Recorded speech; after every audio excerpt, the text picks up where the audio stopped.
Indonesia, dan juga kita selaku utusan dari pengadilan yang berkaitan daripada permasalahan-permasalahan sengketa konflik keluarga, konflik harta dan lain sebagainya. Sebelumnya terima kasih kepada bapak-bapak yang telah memilih saya dan juga memberikan kepercayaan kepada saya untuk memediasi permasalahan keluarga daripada bapak berdua. Sebelumnya kalau boleh tahu, ya siapa namanya Pak? Andi. Memperkenalkan diri. Pak Andi. Pak Andi ya. Nah, tinggal di mana Pak? Kami dekat sini di Toapaya. Oh, Toapaya. Silakan ini kan Pak siapa Pak? Saya Bapak Yunus. Pak Yunus. Iya. Tinggal di Toapaya juga Pak? Saya tinggal di Tanjung Pinang Pak. Tanjung Pinang. Baik. Ya, baik Bapak Ibu, Bapak-bapak, perlu kita ketahui sebagai mediator di sini ya harus ya netral ya, tidak berat sebelah atau berpihak kepada salah satu di antara Bapak Ibu, Bapak-bapak di antara penggugat ataupun tergugat, ya Pak Andi dan juga Pak Yunus ya. Selanjutnya mediasi ini bila seandainya nanti ada sesuatu hal yang tidak bisa disampaikan di hadapan kita bertiga, boleh nanti kita menggunakan sistem kaukus, yaitu penyelesaian empat mata.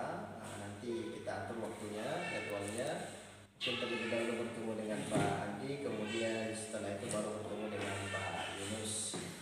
Baik, kalau boleh tahu, ini sudah ada resume permasalahan sih sebenarnya, tapi lebih jelasnya nanti akan kita tanyakan kepada penggugat ataupun kepada tergugat, diberikan kesempatan waktu.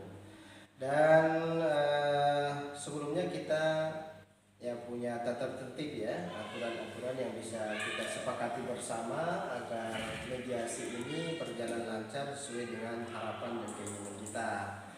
Yang pertama itu harus disiplin dalam artian ketika belum diberikan kesempatan mohon bersabar ya sebelum teman ataupun pihak penggugat yang selesai menyampaikan gugatannya dan lain sebagainya.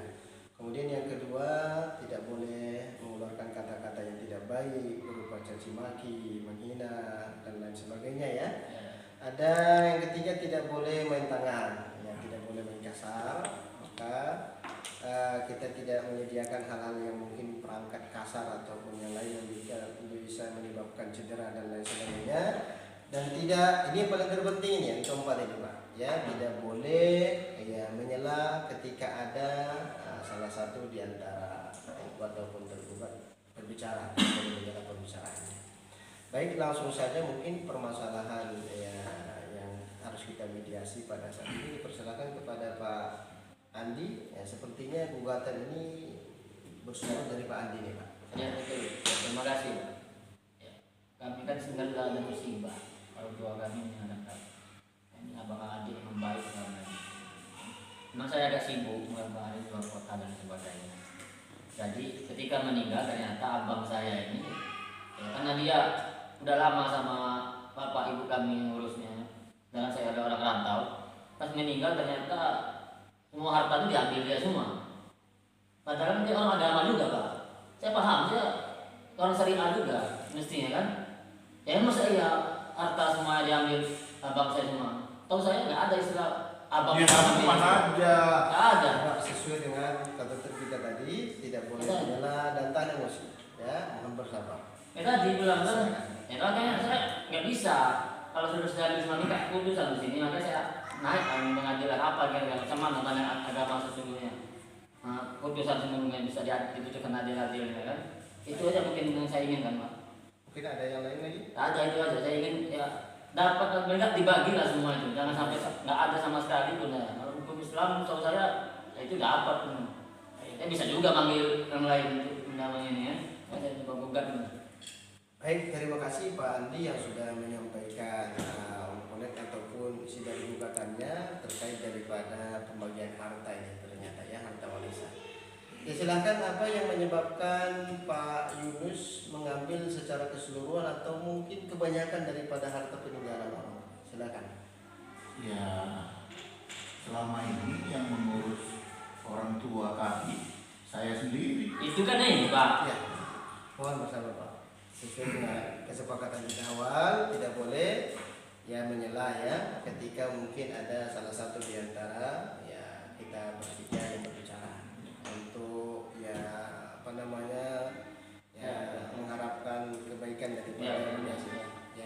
dipahami Pak? Ya, ya, ya. Silakan lanjut Pak. Selama ini saya ngurus ayah, ngurus ibu sendirian, ya capek sendiri, tidak ada pun kabar dari dia nih, entah kemana dia. Memang baik orangnya Pak, tapi begitu hilang dia. Ya, ini ayah sakit di rumah sakit, tidak ada yang ngurus, saya sendirian ngurus, belum lagi saya juga ngurus istri saya, ngurus anak saya. Nah, begitu orang tua meninggal, tiba-tiba datang dia menuntut haknya. Macam mana ini? Ya, tidak bisa. Saya tidak akan mau menyerahkan itu semua. Ya, saya merasa sebagai anak yang paling besar, memang hak saya itu. Nah, dia sudah dikasih biaya ini segala macam, ya, kuliah dibiayain, sekolah dibiayain, sudah kuliah merantau, nggak pulang-pulang. Nah, apa tanggung jawabnya sama orang tua yang sudah meninggal? Tiba-tiba datang menuntut warisan, mana bisa begitu Pak? Baik, sudah tersampaikan. Sudah Pak. Mengenainya. Baik, ternyata memang permasalahan yang paling mendasar di dalam konflik ini adalah masalah pembagian harta waris ya. Dan secara pribadi yang paling pertama saya ikut berkabung dan juga bersedih ya atas kepulangan dari orang tua kita. Yang namanya hidup itu kan ya pasti berlalu, ada awal dan ada akhir.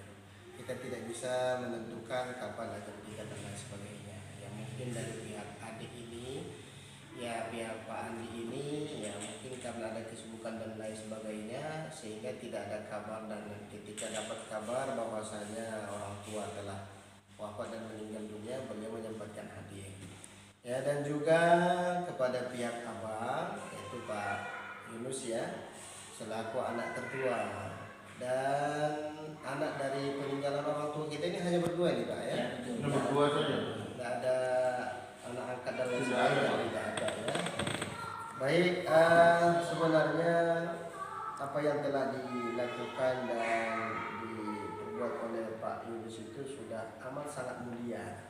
Ya, perbuatan yang sangat mulia, karena itu bentuk daripada kebaktian ya, seorang anak.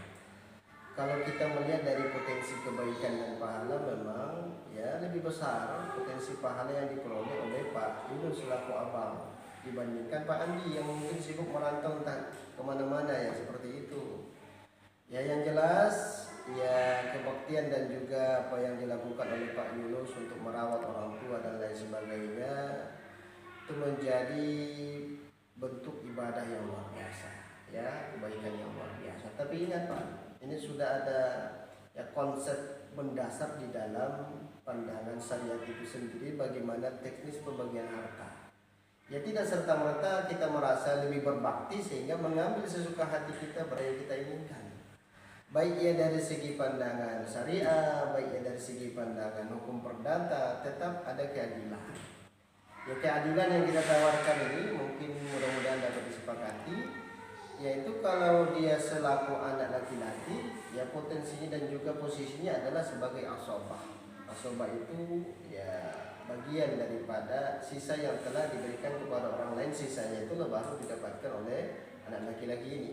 Tapi dikarenakan adanya anak laki-laki, saudara-saudara daripada ayah itu tidak memperoleh harta warisan. Ini kekuatan posisi daripada seorang anak laki-laki.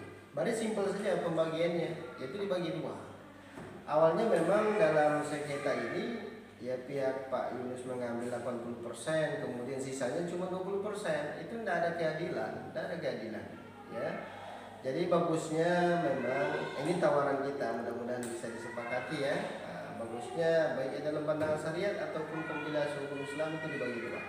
Rumah kita hargakan nilainya berapa, mobil kita hargakan kebun, kemudian dibagi dua. Yang paling penting adalah keadilan. Dan yang dirugikan dari pihak penggugat itu tidak memperoleh potensi pahala tadi, karena tidak ada waktu yang ia sediakan untuk merawat kedua orang tua. Nah, mungkin itu solusi yang kami tawarkan. Ya, mungkin ada yang lain yang perlu disampaikan, unek-unek dan lain sebagainya. Saya Ya. dari awal mengharap begitu juga. Saya rasa salah selama ini. Dan saya sudah beberapa kali minta maaf pada abang. Yang tidak mau merawat. Doa pun panjang punya orang tua. Nanti selalu berdoa. Yang mungkin abang kemarin banyak merawat, saya enggak. Sekarang selalu mendoakan beliau. Dan saya pun nggak mau orang tua menangis dengan begitu. Tapi terkait harta tadi saya harapkan semoga bisa dibagi seadil-adilnya. Semoga terbuka lah pintunya kalau saya. Dan saya terima kasih kepada beliau sudah mengurus orang tua selama ini. Dan minta maaf kalau memang selama ini saya belum bisa berbakti. Baik. Ya itu mungkin penyampaian dari sang adik ya Pak Andi. Dia sudah minta maaf karena mungkin kelalaian waktu tidak sempat membantu Pak Yunus untuk merawat orang tua.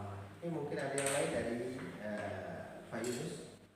Silakan disampaikan. Saya minta kalau saya itu rumah tak boleh dijual. Itu kan warisan dari ayah sama ibu. Kalau rumah dijual nanti di mana kami mau bertemu? Ya, jadi kalau mau dijual, jadi itu rumah jadikan saja harta bersama antara saya sama adik saya. Baik. Yang mau dijual itu yang selain rumah lah.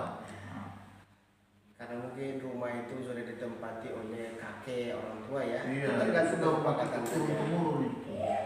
Kesepakatan di dalam warisan itu adalah hukum yang paling kuat. Nah, kalau kesepakatan itu tidak dijual, mungkin yang lain bisa dijual. Ya, seperti Iya. itu. Yang jelas bisa menerima apa yang kami usulkan ya Pak ya. Iya. Nah, bagi dua. Terima. Baik, terima kasih ya atas kesempatan kedua belah pihak. Kami selaku mediator ya juga ya berterima kasih karena sudah ada titik terang dari permasalahan ini, yaitu harta tetap dibagi dua sesuai dengan tuntunan syariat dan juga hukum perdata ya. Nanti akan kita buat resume dan kesepakatannya ditandatangani kedua belah pihak. Ya, terima kasih. Mungkin diberikan nanti waktu kepada pihak penggugat untuk menarik gugatannya sehingga ini lebih mengedepankan perdamaian. Ya. Ya, terima kasih ya Bapak Ibu, Pak Andi dan juga Pak. Terima kasih banyak teman. Terima kasih.